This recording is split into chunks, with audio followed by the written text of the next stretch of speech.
Pixel 7a is probably the best phone that I just can't recommend.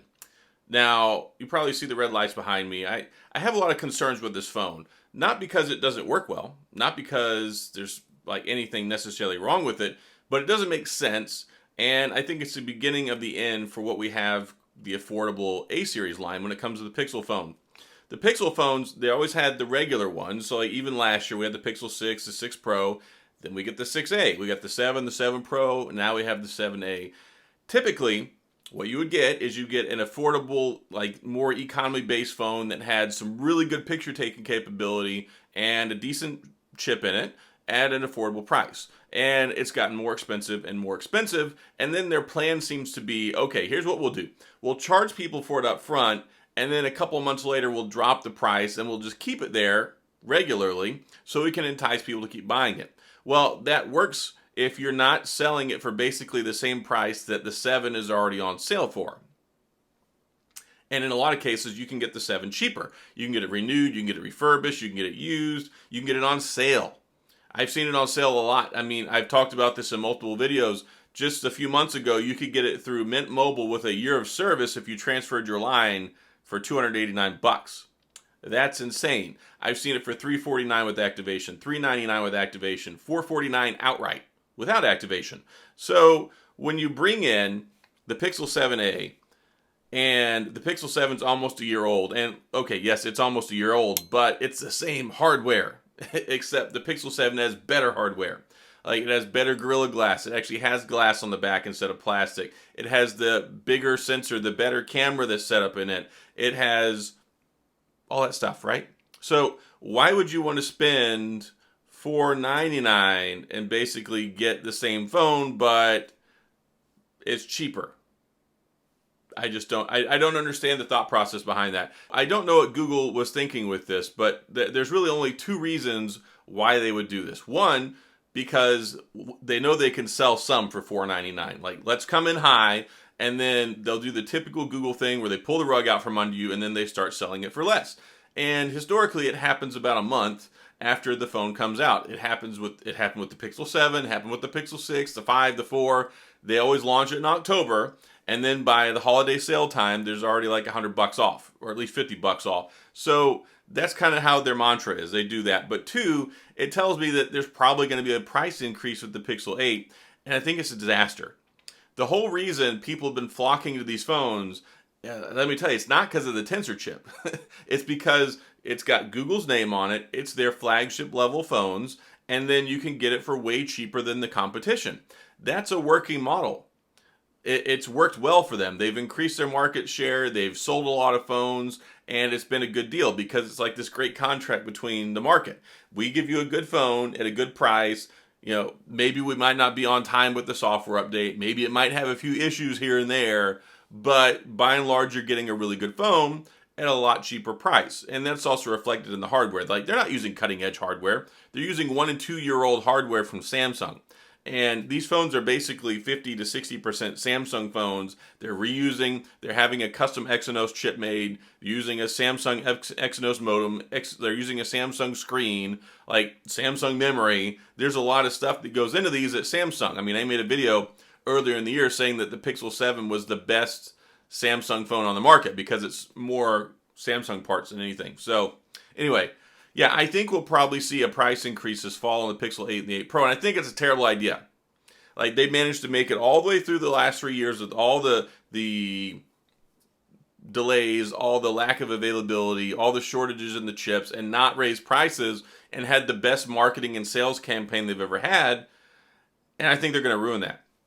Starting with the A series. Like, the A series, it's not supposed to be a $500 phone, and it only looks like a good deal if the other phones are more expensive, but they're really not, because the Pixel 7, that's their primary phone. That's the phone I said was the phone most people should buy last year, because one, it was $599, but then a month later, you could get it for $499, and it's a great deal. The Tensor G2 is a good chip.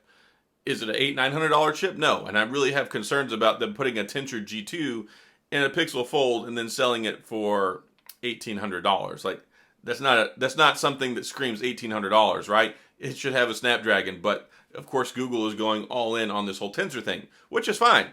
and it doesn't necessarily have to have that power. But when you have a year-old chip, you shouldn't be charging $1,800 for it, right? Anyway, so taking a look at the Pixel 7a, it's a very good phone. I've tested it out. I've used it for several days. It's the Pixel 7, except it has a just smaller screen. But it really doesn't have a small enough screen that it really matters. Like, there's not a whole lot of difference in size, in dimensions, that really I think matters.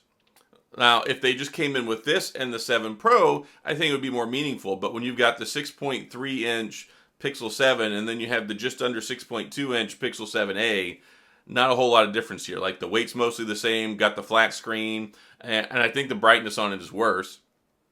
I don't think the screen's the most amazing one in the world. Now, it does have 90 hertz, which, I mean, that was kind of the distinguishing factor. And I said for the longest time, I made a video about this over the last year saying the Pixel A series doesn't need a 90 hertz refresh rate because then you're going to cut into the sales of the 7. It just doesn't make sense.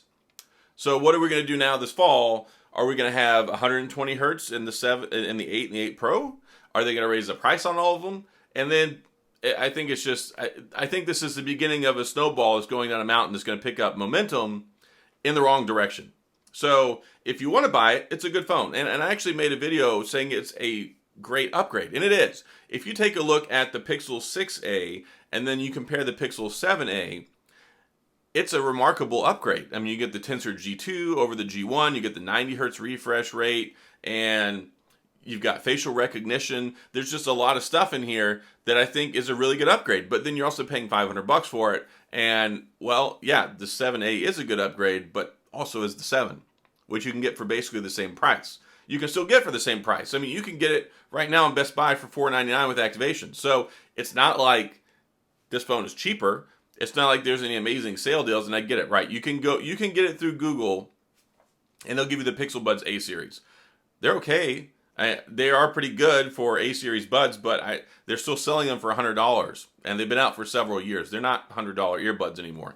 I don't really think they ever were $100 earbuds, but they're not $100 earbuds now. So you can get them if you want, and they're not bad. They have a nice sound, nice natural sound tuning. They've got decent battery life, and they work pretty good. They're a lot better than the original Pixel Buds, especially when it comes to connectivity, but I think the Pixel Buds Pro are a lot better, but then you're paying more money, right? So when you're talking about a $500 phone, you're talking, like before, you could get the Pixel series, the A series, for like $400, like $399, and then we went to $449. And I said the 6A was overpriced at $449 last year, but then they quickly dropped it to $350 and $299. You can get it for $299 right now. It's a really good deal for $299. Is this a really good deal for $499? I mean, when you take a look at the market, basically there's the Samsung Galaxy A54, and I think this is a better phone than the Samsung Galaxy A54 in quite a few ways, but so is the Pixel 7. You can get for basically the same price. So the long game on this one, I will recommend this phone in a few months. Whenever this phone has a price drop, I will say buy it. Because I think that for an A-series phone, it needs to be around $400 or less, not $500. Once you can get this phone for $399, $350, I think it's an insta-buy. And I know we're kind of quibbling over $100 here, but the thing is when you can get the 7 for the same price, go buy the 7. It's a better phone. Faster wireless charging, faster charging, better cameras, better build quality and construction. I mean, there's just a lot of reasons to buy the 7 over the 7a. So, yeah, that's my whole thing. And, yeah, in its current form, at its current price point, I don't recommend it. Now, if you can get a good deal on it down the road, then sure. Once this hits like $399, and they're going to eventually phase out the 6A. And what's going to happen is once we get to this fall, when the 8 and the 8 Pro come out, then they're going to drop the price on it, and then it's going to look appealing because they're going to drop the 7 and the 7 Pro from their lineup. That's what Google does. Whenever they have a new phone come out, they drop the other one from their online sales. So then this is going to be the only one that's available. So then the 7A is going to look like a good deal. So maybe at that point in time, if they drop the price, once the 7 and the 7 Pro are gone, maybe we can have a discussion. But for right now, yeah, I don't recommend that you buy it. Now, again, if you go buy it, if you want to get it, that's fine. It's a good phone. It's a really good phone. How do I know that? Because I've been using it, but also because it's the Pixel 7. It's the Pixel 7 with cheaper parts and in like the different places that don't matter as much. So overall, yeah, I think it's a good phone. I like it, but I just can't bring myself to say, hey, you should go buy this because marketing-wise And with what you can get available out on the market right now, it just doesn't make sense. They're charging too much for it. And they're charging high now because what's going to happen is this fall, they're going to lower the price. And then it'll be like the Pixel 6a, where they quickly dropped it to $299. Yeah, this in a few months will be $399, maybe even $350. And then it's going to be the best phone you can get on the market in that price point. And then I'll come back and say, yes, it's an amazing phone. Buy it now. But not for the same price, basically, as you can get a Pixel 7. So that's all I got. I'm going to wrap this one up. If you have any questions or comments, please go into the comments section. I'll get back with you. I'll try my best to. If you enjoyed the video, if you found this helpful, please hit the like and the subscribe button and the little notification bell if you want updates when new videos come out. And as always, thanks for being here. I appreciate you watching, and I'll see you guys next time.